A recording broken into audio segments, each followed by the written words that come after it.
The Lantern of Elaris. In the shadowed hills of Varenthia, where gnarled trees clung to rocky slopes and the wind carried whispers of forgotten times, Kalia discovered a lantern. It was a humble thing, rusted iron crisscrossed with dents, a single pane of cracked glass, and a feeble ember flickering within, barely clinging to life. She found it half buried in a carpet of moss near the ruins of an old stone tower, a place the villagers shunned. They called it cursed. Claimed it was once a sorcerer's keep, swallowed by the earth for meddling with powers too vast to tame. Kalia, 16, wiry and sharp-eyed, didn't put much stock in curses. She believed in what she could see, touch, and unravel. She knelt beside the tower's broken wall, where ivy snaked through the stones like veins and brushed the dirt from the lantern's surface. As her fingers grazed the metal, the ember flared, a sudden, defiant burst of gold that bathed the ruins in light. The air thickened, humming with a resonance that vibrated deep in her chest. She froze, breath caught, half expecting the ground to split or the trees to shriek. Nothing happened, but the lantern's glow steadied, pulsing faintly like a heartbeat. Her mother's voice echoed in her mind. "Leave the old magics be, girl. They're trouble wrapped in mystery." But Kalia had never been one for caution. She hefted the lantern, heavier than it looked, and turned it over in her hands. The light didn't waver. That night, in her cramped room above the village bakery, Kalia couldn't sleep. The lantern sat on her windowsill, its glow spilling across the wooden floorboards, casting shadows that danced like restless spirits.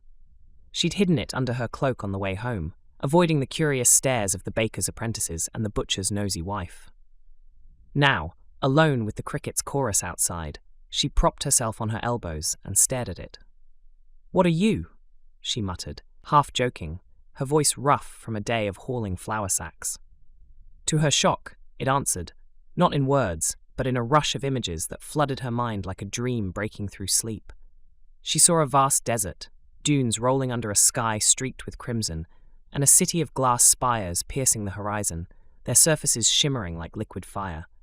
A cloaked figure stood atop a dune, holding the same lantern aloft, its light slicing through a storm of swirling sand and shadow. Then the vision faded, leaving her breathless, her pulse hammering in her ears. She scrambled to her feet, knocking over a stool, and grabbed the lantern. It was warm now, the ember brighter, as if it had been waiting for her question. By dawn, Kalia had made up her mind. She packed a worn leather satchel, 2 loaves of her mother's rye bread, a water skin, a wool cloak, and her father's old dagger, its blade chipped but sharp enough to gut a hair. She scribbled a note.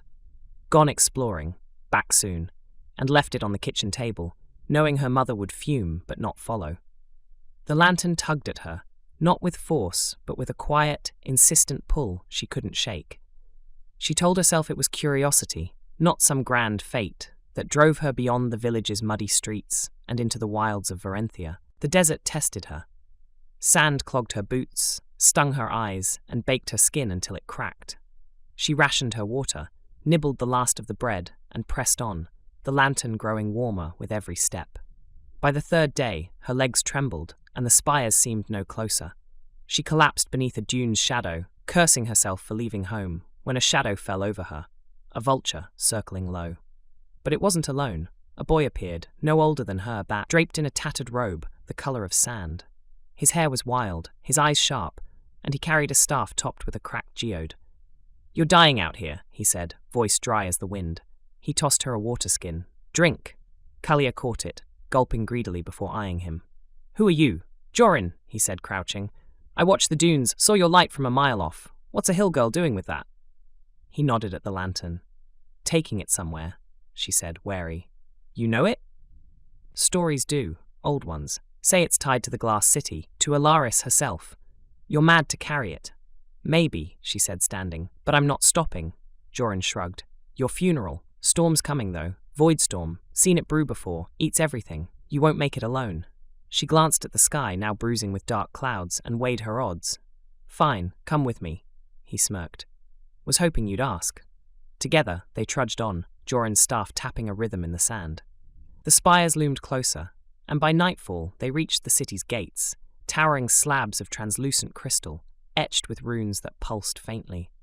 The lantern flared, and the gates parted with a groan, revealing streets of polished stone winding between spires that hummed with a low, resonant song.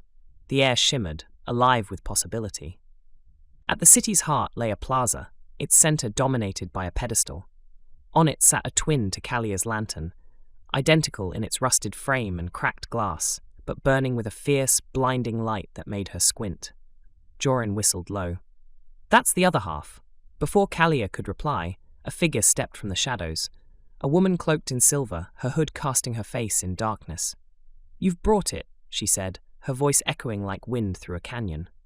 "The Lantern of Elaris." Kalia tightened her grip. "What is it? Why me?" The woman glided closer, and the air grew heavy, pressing against Kalia's ribs. Elaris, the Lightweaver, forged her power into 2 lanterns to shield this city from the Voidstorm, a darkness born of broken magic, hungry for life. One was hidden beyond the desert, its light dimmed to evade the storm's gaze.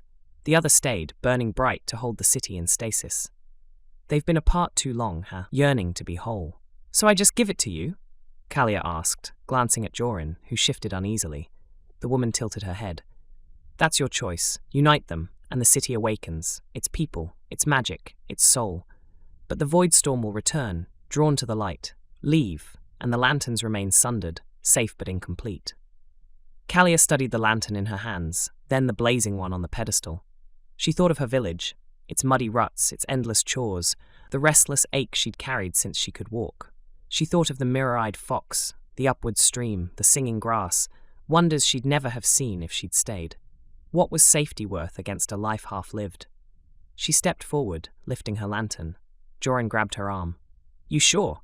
That storm will kill us." "Maybe," she said, meeting his eyes. "But I didn't come this far to run." He sighed, releasing her. "Stubborn as a dune lizard." The woman watched, silent, as Kalia raised the lantern toward its twin. Their lights touched, and a surge erupted, golden and searing, spiraling upward in a column that bathed the spires in radiance. The ground quaked, stone cracked, and the city stirred. Voices murmured from the streets, faint at first, then louder, laughter, shouts, life. Figures shimmered into being, clad in robes of glass thread and silver, their eyes wide with awe. The spires sang, a melody that thrummed through Kalia's bones. But the sky blackened. A roar thundered across the desert, and Kalia turned to see it, the Voidstorm, a writhing mass of shadow and wind, streaked with jagged bolts of violet.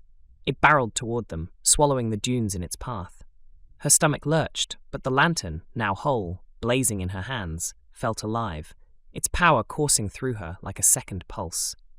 The woman lowered her hood, revealing a face lined with age and eyes that glowed like embers. "You've chosen," she said. "Now fight." Jorin hefted his staff, grinning despite the fear in his eyes. "Guess we're in it now."